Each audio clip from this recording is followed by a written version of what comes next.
MiG-21's journey in Indian Air Force to end. Big development coming to fore. Indian Air Force retires MiG-21 jets after 62 years. It is going to retire MiG-21 in September 2025. Farewell ceremony to be held on the 19th of September in Chandigarh. That's the big update we are getting at the moment. So MiG-21's journey in the Indian Air Force comes to an end after 62 years in service. We have Rishabh getting us more details on this big development. Indian Air Force to retire MiG-21s in September 2025. Rishabh. What we are given to understand that yes, the remaining 29 aircrafts of MiG-21 that are still part of Indian Air Force will be phased out starting September till end of this year. Between September and December, we'll see the 1.5 odd squadron of MiG-21 being phased out from Indian Air Force for over 40 years, or more than that for that matter. Service that MiG has given to India will be given, and in the Gen Z lingo, as many call MiGs, the OGs of Indian Air Force would be now phased out. But this timeline also depends, and it comes with a caveat that this timeline depends on the delivery of LCA Tejas. The sooner they come in, the easier the phasing out would be. Absolutely. In fact, Rishabh, we're also being told that MiG-21 will be replaced by Tejas Mk1A fighter jets.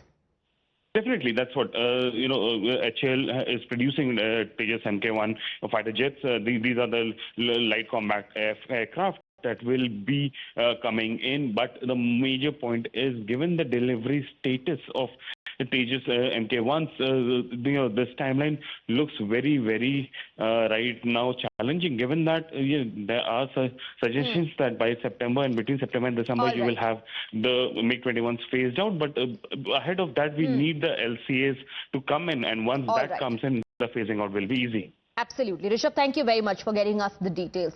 We're moving on now. A month after it made an emergency landing, the British Royal Navy's F-35B jet took off from the international airport in Kerala. The fifth-generation stealth aircraft manufactured by Lockheed Martin had been grounded since June 14th after it developed engineering issues during an emergency landing after running low on fuel on the night of 14th of June. Though the British authorities have not officially communicated the details of the maintenance works they carried out, the F-35B from the Royal Navy's aircraft carrier made the landing in Thiruvananthapuram when it was undertaking a routine flight outside the Indian Air Defence Identification Zone, which is a designated area of airspace extending beyond a country's sovereign territory. The British Royal Navy's F-35B fighter jet, which had been stranded in Kerala for 5 weeks after making emergency landing in June, flew out of the Thiruvananthapuram airport this morning.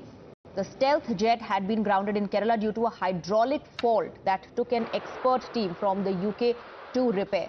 The aircraft was part of the fleet of Prince of Wales deployed in the Indian Ocean during the time it developed technical issues. The fighter received a green signal yesterday, allowing it to return to the skies.